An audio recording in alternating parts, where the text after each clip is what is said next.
Facing challenges and overcoming setbacks is part of doing business. Whether you have the expertise to survive them or not could mean the difference between success or failure. Welcome to We Are Women, featuring revealing conversations that provide invaluable insights into the success secrets of female masterminds. A must listen for every entrepreneurial woman. Now here's your host, Janeen Vosper. Hi, it's Janeen Vosper, and welcome to this episode of the We Are Women podcast. Today with me, I have Phoebe Dray. Now, Phoebe is an award-winning qualified accountant. However, Phoebe isn't your typical accountant. You're going to learn that as we go through the interview today. Phoebe is passionate and fun and driven to help entrepreneurs succeed in business, but far more than crunching numbers and preparing tax. Oh, that's usually what people think, Phoebe, isn't it? It's just all that boring stuff. In fact, Phoebe is a business and finance success coach with a solid experience in management, accounting, business strategy, cash flow, improvement strategies. Phoebe works one-on-one with her clients in her Strength in Numbers coaching program and has created her 12-month group coaching program, Profit to Cash Launchpad, to help business owners turn their profit into real cash and live the life of their dreams. That's what we all want to do, isn't it? Just live that's the purpose of working. Phoebe understands the strategies needed to make a business successful and is focused on sharing this knowledge in a simple, easy to understand way so you can implement what you learn and create the wildly successful business of your dreams. Welcome, Phoebe. Thank you, Janine. Thank you for having me on your podcast. You most welcome. I love that intro because it's not a whole lot of all these degree-based things where you've done it, you're an accountant, but this is what you do is really help people achieve their dreams. And that's what we want to do in business, isn't it? That's why people usually get into business. It is often they've got a passion for something and they want to share it with the world and decide they no longer want to be an employee and jump into the entrepreneurial business world. So I always think it's an exciting ride, and to have people to help you on the journey is really important. Yeah, absolutely. And the numbers in business, I know, is often people are good technicians at what they do, but when it comes to the numbers, that can get really tricky, hey? It can. The numbers can often baffle people, or they can be scared of them, or, people can just, just kind of not even just think to even look at them. And that's probably the reason why I started my business now, is because I used to have clients when I had the accounting firm come to me in March the following year, after the end of the financial year. It was 9 months after the year, and I'd show them their financial reports and their profit and loss and I'd be like, fantastic, you made a profit. And they'd be like, well, where's all the money gone if I've made a profit and now I have to pay your bill and I've got to pay the tax office? Or on the flip side, they've made a loss and they wouldn't even be aware that they'd made a loss. And it was now 9 months after the end of the financial year. And I always say it's hysterical data. It's really worthless. Yeah. So if you're looking at it 9 months after the fact, it's probably things you haven't changed at all in that 9 month period of time. And if you're only realizing now that you've made a loss, you're probably in the same position that you were 9 months earlier. So I really like to help business owners to be on the front foot and actually plan their profit. Yeah, that front foot. Okay, yeah, that's not what most people think when they're dealing with their figures, is that stepping out in front. I love that. So what do you mean by that? Well, you can really plan out the profit you want to make in your business. So if you know what your sale, what your pricing is for your different products and services, and you really know exactly, you work out what, I always like to work backwards. So you look at what you want to earn personally. So you look at all your personal living costs, and I like to do like the bare bones, but then also the aspirational. For example, if you want to go and have your hair done every week, or you want to go on holidays, or you want to save to invest in your future, whatever that is for your aspirational. And then you work out that, and then you kind of work that backwards into your business. So you actually factor what you want to actually earn out of the business, plus the business expenses and tax, because we can't forget about tax. And then that gives you basically your sales, or what I like to call your freedom number. And do that on a monthly basis. And from that, so say, for example, you work out that your freedom number is $10,000 a month. That means that you need to make $10,000 a month in sales. And then out of that, you can map out your sales strategy or your income strategy, what products or services you're going to offer, how much you're charging for them, and how many you need to sell. So kind of then that really flows into like your marketing and sales plan. for the business. Yeah, that's actually a great way to, because we talk about lifestyle, but we often get so bogged down into the nitty-gritty of things. But taking it from that angle that you've just said, that just seems to make a lot more sense, because if I want this, well, I have to do this. Exactly. And when I had so I did have an accounting firm with my father for many years, and it's a bit of a long story, but we made not the wisest business decision and literally went into debt overnight for $500,000. And when I became very clear on my numbers in the business and really understood what it meant and how I was going to achieve them, I actually took control of the business and could grow it. I wasn't always just reacting and come to the end of the month and be like, oh my gosh, where's the cash coming to pay the tax or to pay the expenses? I actually got on the front foot and would plan out my whole year, actually. And that really gave me the strategy to then know, well, okay, in February, March, we need to really start talking to our clients about tax planning and what additional services we can do, or those kind of things. So you can really start planning your business rather than reacting to things that happen. Yeah. And that's what I was going to ask you. What got you into accounting, and what's the Phoebe Dray story? The Phoebe Dray story. Well, funnily enough, when I actually left high school, I went and studied natural medicine. Right. Okay. And that's, what I've had clients do the opposite, go from accounting into natural medicine. But okay, I'm interested now. You've piqued my interest. I've piqued your interest. So I did natural medicine. I did 2 years and I loved it. I lived down in Lismore with all the hippies and had a great old time. The Gold Coast girl, 18, in Lismore with all the hippies studying natural medicine. But realised one day when we had herbal or something was one of our subjects. You had to grow herbs. And I was trying to grow marigolds, which are those little yellow flowers that grow as weeds in your front garden. And I killed them. So I couldn't even grow. And I kind of sat back and thought, well, I can't grow a weed. I'm actually killing weeds. Maybe this isn't the best career path for me. And I actually thought I'd be really passionate about massage and body therapy, but I actually hated massage. I'm not sure whether you would remember Janeen Vosper, Big Kev. Yeah. Do you remember Big Kev? So he was a really good family friend of mine, or our family, because I went to school with his 2 children. And my mum organised for my very first paid massage to be with Big Kev.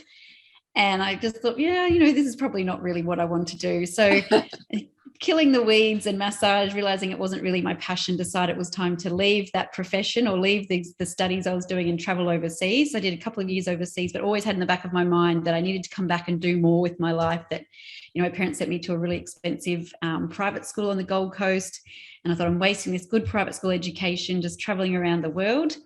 So decided to come back to Australia and didn't really know what I wanted to do, to be honest, and just decided to do a business degree. Absolutely loved it at Griffith Uni. Loved everything about it, from statistics to economics to accounting to marketing. Every single subject I just was really, really enjoyed. And I did really well in marketing, but I think I felt like at that time that I wasn't very creative.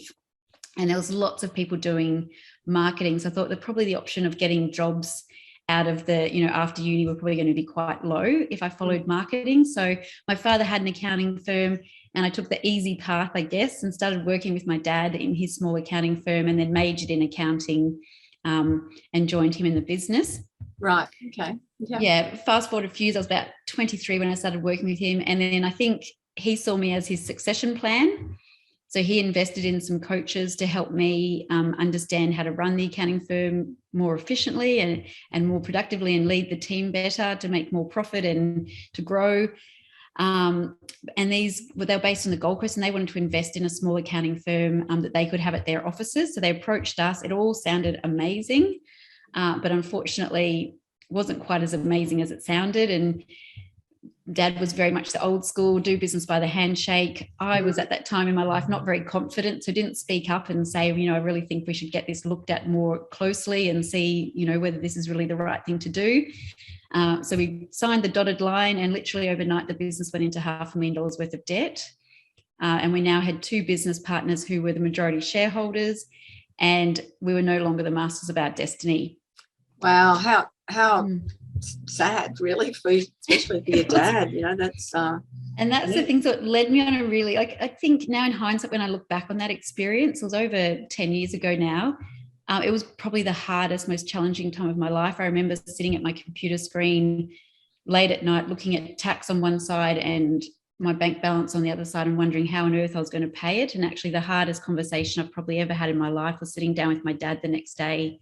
He was 72, telling him that I thought the only way for us to actually come through this without losing everything was for him to sell his home.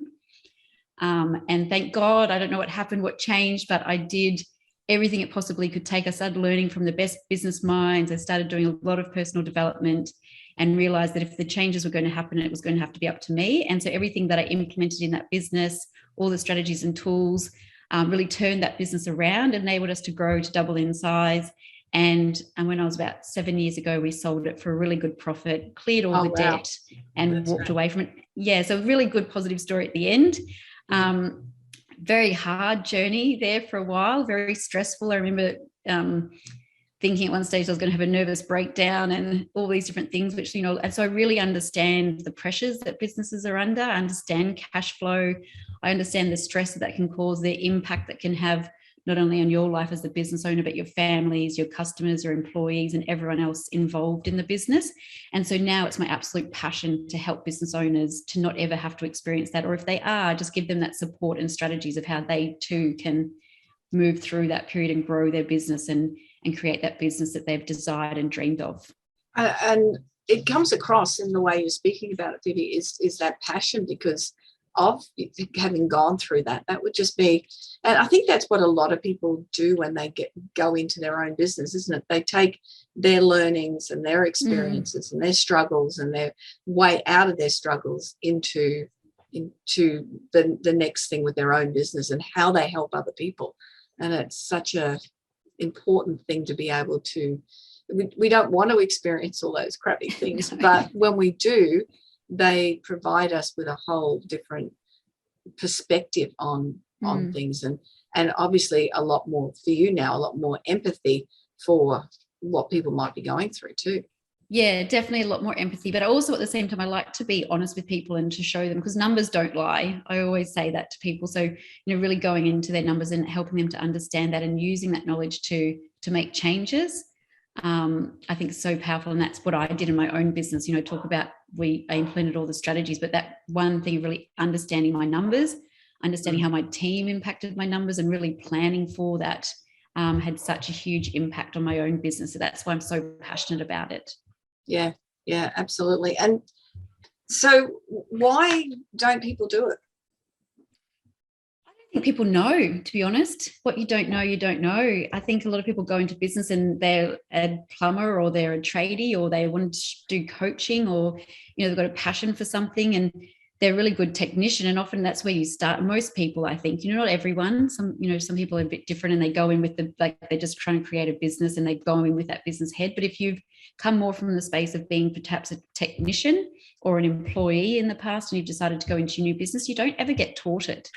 No. So when you're doing your trade or your qualification, or even as a business student, I really wasn't taught all these strategies. And at the end of the day, I was really just a tax technician. But I wasn't taught all these business management and leadership and strategy that is so important to business. It's an interesting fact, isn't it? Because I love that you said your father got all those coaches for you to help you along the way, because what I found is a lot of degree-based the university professors that are doing the training haven't had their own businesses before, and they're this is the steps you take, but it's not that it really doesn't govern what it is in real life. No, it's very theoretical, very theory based, and it's not practical. And that's what I found, even because I was doing tax, even the tax law, and I almost failed tax law at uni. Obviously, it was kind of an indication that wasn't my passion either.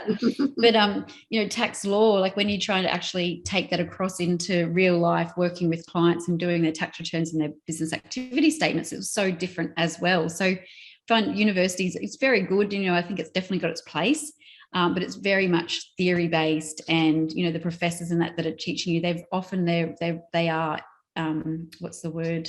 They've just been academics. Yeah, they're academics, and they do PhDs and they do studying, but they don't have the connection between the real world circumstances and actually what's happening. So I learn now more from reading books, and I've got 3 coaches myself. So, I learn more from working with other people and seeing what someone else is doing and being like, well, I want to achieve the results that they've got. So I want to work with them. And that's the way I now, look at how I'm improving my education and knowledge and growing constantly. And that's such a smart for anyone to do that. And that's part of what you do as well now in that financial space with people. But if you're in business and you're not investing in some form of coaching at some level, and I know I've been doing what I've been doing for a long time, and when I first started, the coaching processes were, the coaches were of a standard and they weren't as expensive. But then as we got yet further and further into what you're doing, you want more and more skills.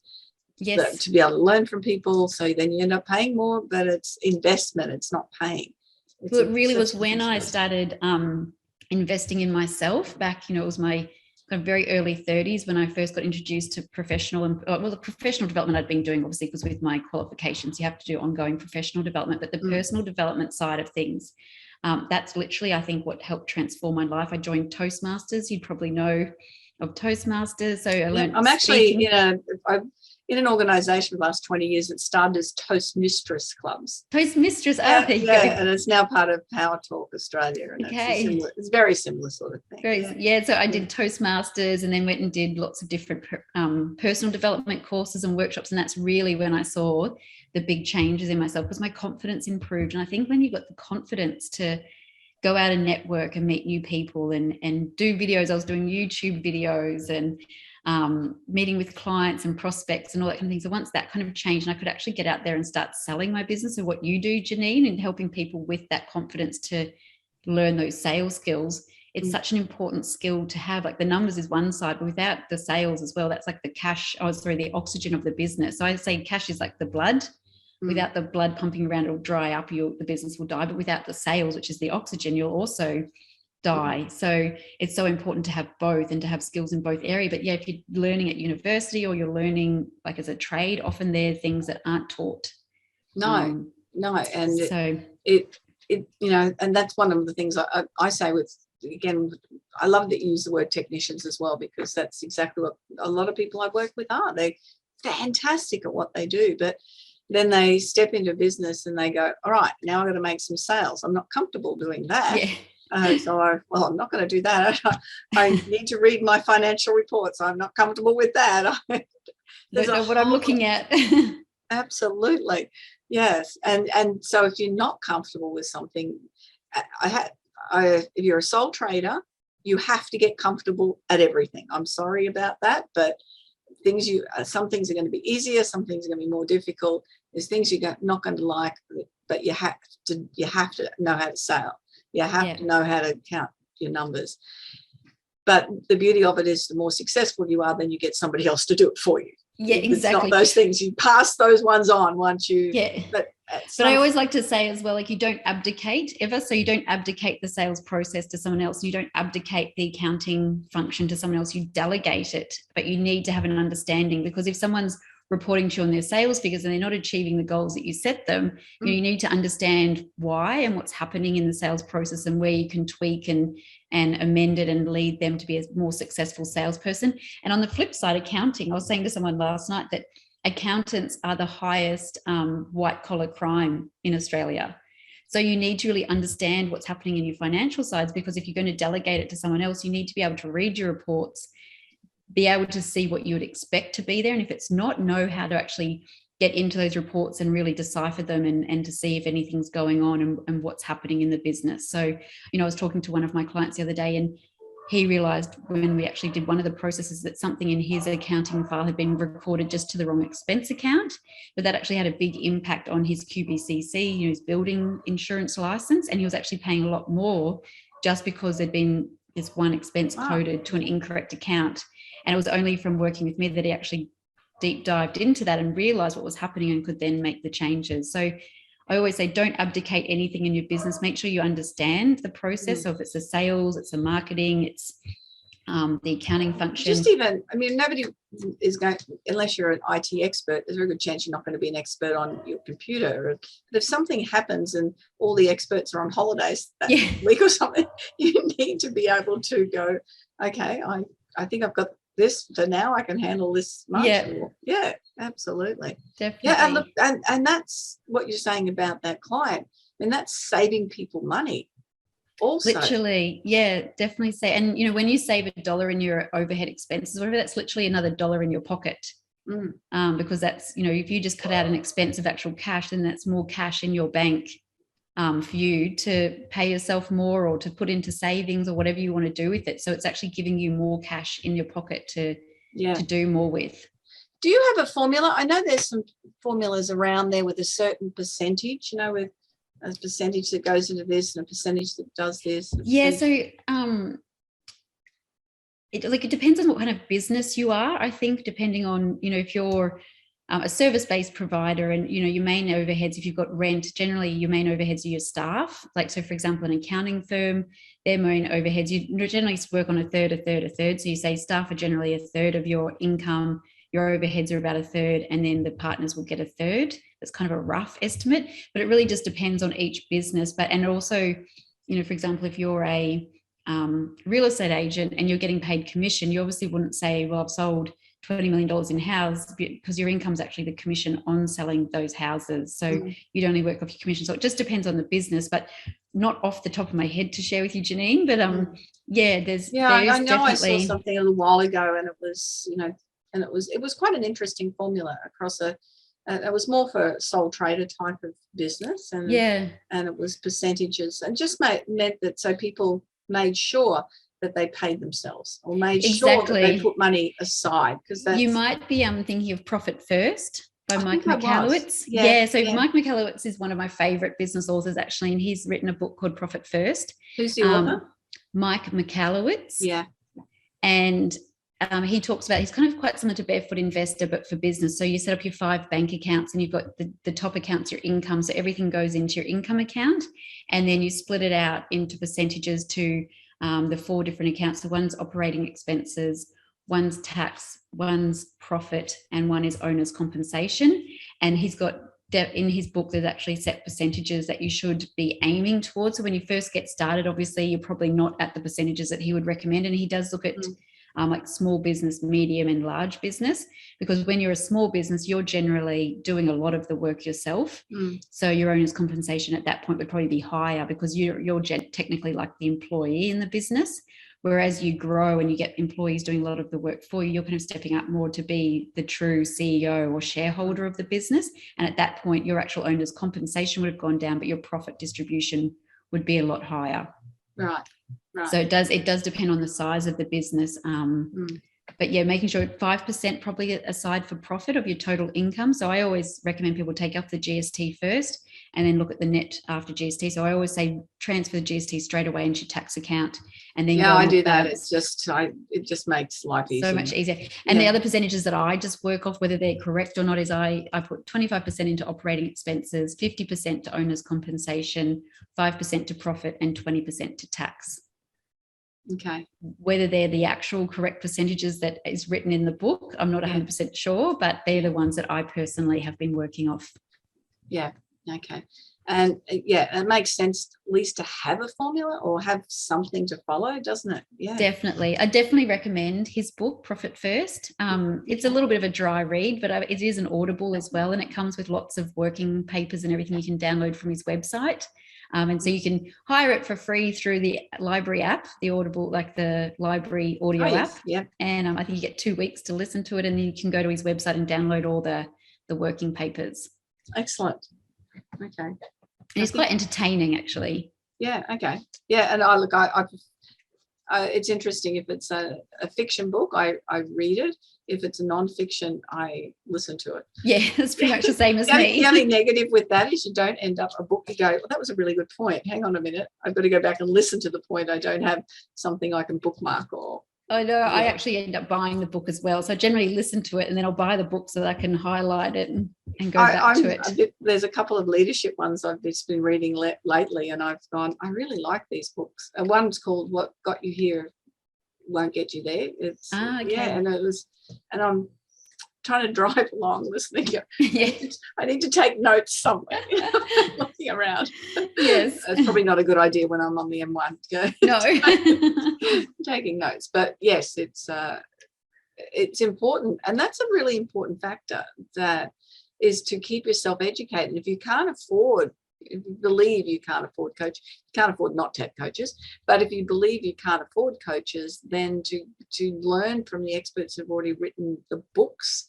Yes. And as you mentioned, the libraries, and some libraries are 2 weeks, 4 weeks, but you've got an opportunity to. There's no excuse for not definitely not developing and learning. And these podcasts, I mean, the podcasts are free, and just listening to experts like yourself on a particular subject that can share insights that are going to help you in your business and in your life. Exactly. I 100% agree, Janine. I'm an avid podcast listener. I love listening to audio books. And as I said, I've invested with lots of coaches over the years, and I'm currently working with 3. I think it's so important to your success, and just helps you to see. I think what I like to liken it to is, if you're inside the jar, you can't read the label. And often in business, you get stuck in your own jar and you kind of can't get out and see what the label says. I'm going to steal that. I'm sorry. I love that one. So the coach can actually put their hand in and help you actually pull you out, so that you can see the jar and see, you're looking out through this glass jar and you're butting your head against it, but it just helps give you that different perspective and read the label by working with someone else, because they can have that unbiased view of you and your business and what's working and what's not working. And often you're really emotional when you're in business, and you're passionate about what you do, and sometimes it's really hard to actually kind of step away from that. And a coach really can help you to see where your weaknesses are, and not necessarily maybe even just help you, guide you to hire people to fill those weaknesses, or improve them a bit until you've got the chance to hire them, or help you implement strategies that you wouldn't have thought about to grow your income, or just anything really that, if you've got a weakness or an area that you need to improve in your business, then working with coaches is so invaluable. Yes, absolutely. I was working with somebody this morning, and it was just this aha moment, that it just went, that's my purpose. Right. Now I can see why everything else is worthwhile. And it was just, I've got it type of moment. And, yes. And for me as a coach, there's nothing better. And you'd be the same with what you do, isn't it? When people really understand and and I actually I'm really passionate as well about helping people to find their passion and purpose. I think that's over this past year, working with some different coaches has really led me to that as well, that numbers are great, but in business you really need to be passionate and have a big purpose around what you're doing, because business is such a roller coaster ride, and there'll be moments when you won't feel like showing up, you won't feel like getting on that sales call, you won't feel like doing that Facebook Live or going to do that workshop or whatever it is that you're doing. So having that really strong driving passion and purpose behind what you're doing, I feel is so important to help keep you moving forward. And I've actually, I think part of my business now is really helping people to kind of clarify their passion and purpose and using that to create their profitable business. In the accounting firm, as I mentioned, tax wasn't really my passion, but my father and my family was. So for me in that business, my real driving purpose wasn't necessarily, of course I did the best job, and now looking at other accountants, sometimes I'm like, wow, I think we were actually really amazing accountants. Yeah. But it was more, my purpose was to help my family. I was in business with my dad, and the thought of him losing his home was strong enough to actually get me outside my comfort zone, and lead me down the path of personal development and professional development, and making the changes and doing all the things I needed to do to make that business work.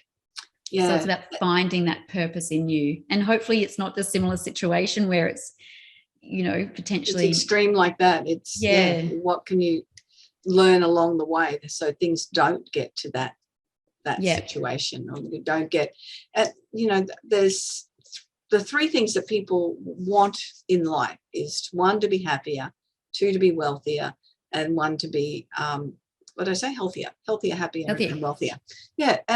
And all of us, other certain things are more important, but if your aim is to, we're driven around those three components with what the things that we do that are important at certain times in our life. I was just chatting to somebody who is in the health field, and we're talking about her market, and I said, yeah, stick to us 60-year-olds where everything hurts. It didn't used to hurt. We used to get out and run 14 Ks, no problem. Yeah. So, it's that's important now. Then it was, we'll figure out when the pain's there later on. Yeah. But yoga, I think that's important at a young age, isn't it? Not that I knew that, because now I used 43, to do it at a I've young got age aches and stopped. pains. Yeah, and now I go, wish I had stayed doing that. That would have been useful. But anyway, off track. But it is like anything. It's things that we don't think are important, but they are important in our lives and in our businesses in particular. Definitely. Figure out what we need to know and what we need to do. What's your programs? So I do, at the moment, I'm doing one-on-one coaching with clients. So I do their initial deep dive session. We really look at like their profit plan, which is what I was talking to you before around starting from them first. So I always like to look at the person, the human in the business, and what is it that they want to achieve.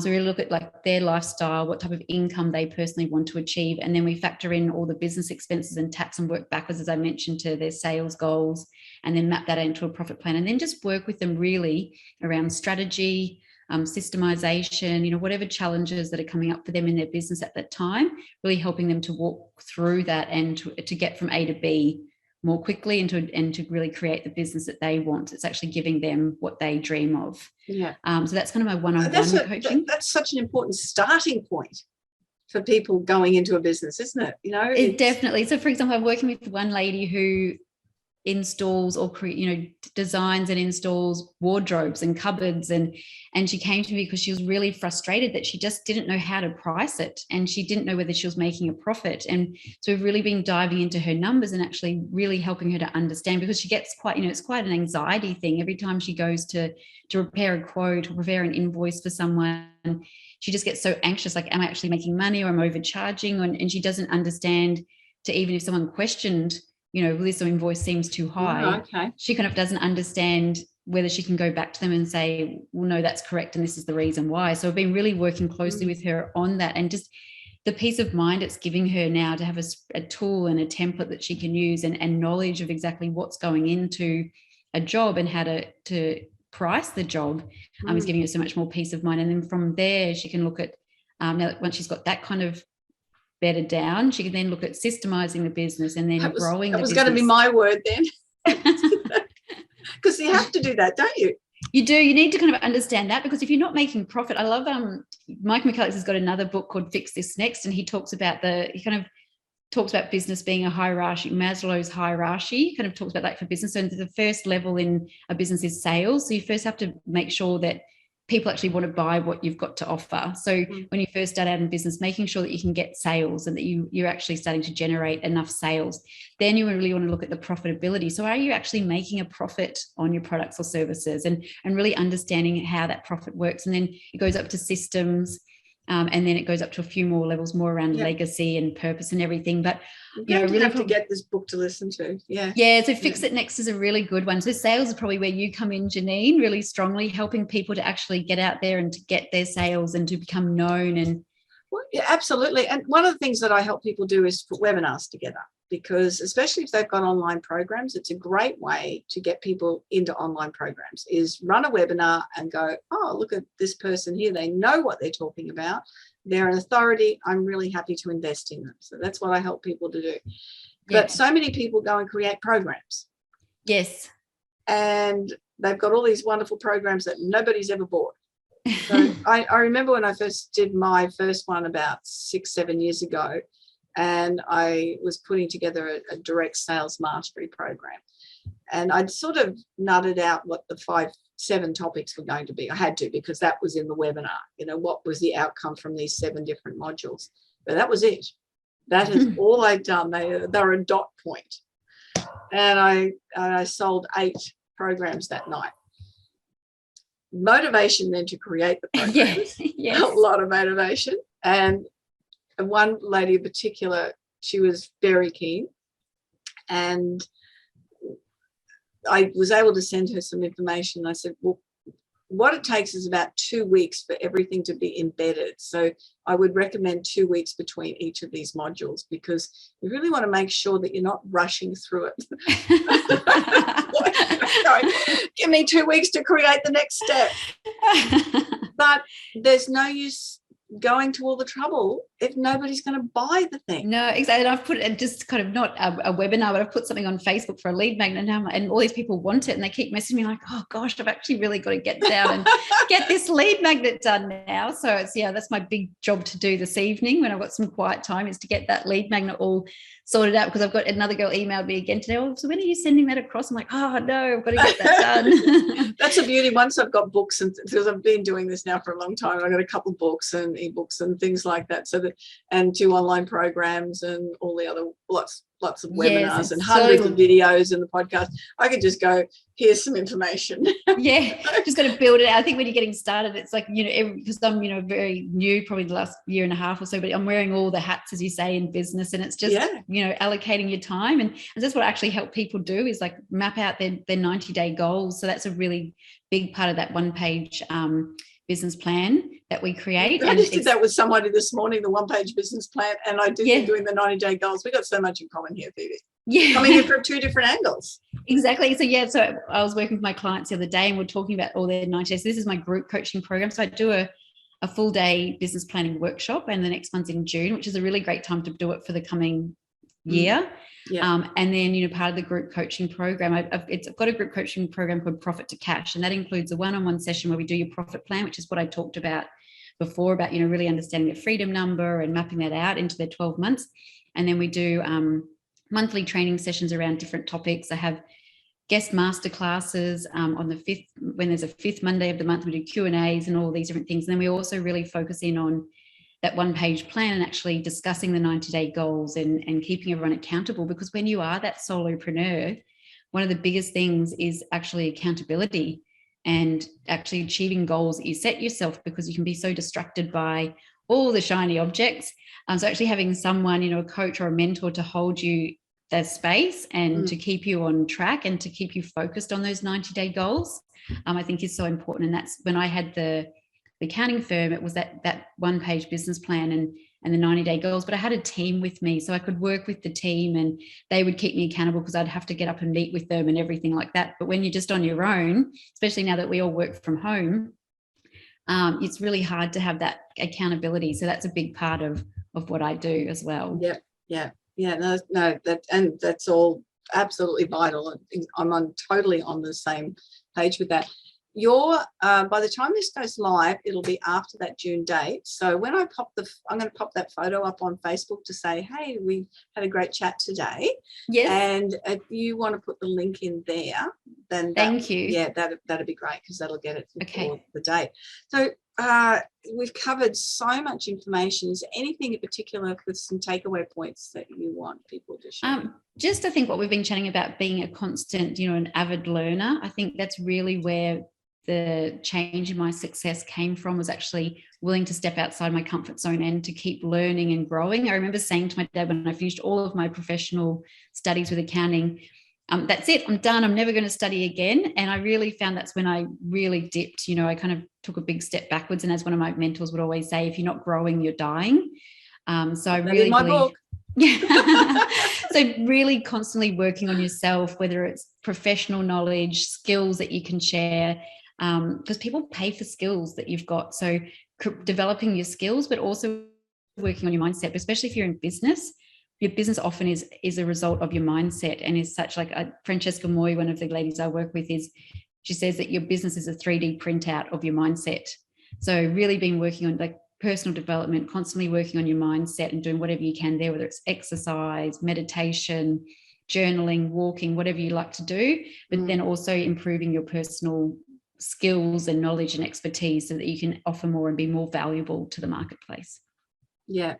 Sounds perfect. Absolutely perfect. For all of those components, so important. It's not just about numbers.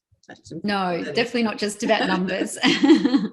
Now, how can people get in touch with you? So they can look at my Linktree. It's got all of my contact details. So it's Linktree /Phoebe Dray, and that's DRAY. And it's got all the links to my workshops, a link to my podcast, Profit to Cash, all my social media links and my website, etc. So if they just want to go to that one link, they can find everything else out about me there. They can also, from that link, book in a free call with myself. So if they would like to have a bit of a chat about their business and what's going on and seeing if I can help them anyway, more than happy to have a chat with anyone about that as well. Yeah, sounds great. And there'll also be all the contact details in the podcast notes, and people will be able to find it that way. And those watching it on YouTube, it'll be in the YouTube notes as well. And I'm sure, I know you mentioned there's that June training, but I'm sure you run that regularly as yeah, also? actually run it every quarter. So right. I think it's because the 90-day goals are so important part of that planning process. I'm actually going to run, it's a one-day in-person workshop that I'm going to run every quarter. And you can come back and do it again. And I always say it's really good to even come back again, because you always want to kind of revisit your purpose and your passion and your core values and see whether they're actually aligning, and then really becoming much clearer on those next 90-day goals is key to keep moving you forward in your business. Yeah, absolutely. It's been really interesting and lovely chatting. I can see that we're on the same page on so many different components, Phoebe, and it's great that you are doing what you're doing, because I think it's so important that people get that assistance to understand that how their business is connected with the numbers and their mindset and the way that they apply themselves. Yeah, thank you very much for having me on your podcast today, Janine. I've loved it. Yeah, most welcome. And that's another episode of the We Are Women podcast. I am Janeen Vosper, your host. Remember that you can jump on my website anytime and book a strategy call. If I can't help you, I can certainly recommend some lovely ladies like Phoebe, who I know will be able to solve your problems. So JaneenVosper.com, and I look forward to you joining me on another episode of the We Are Women podcast. Bye-bye for now.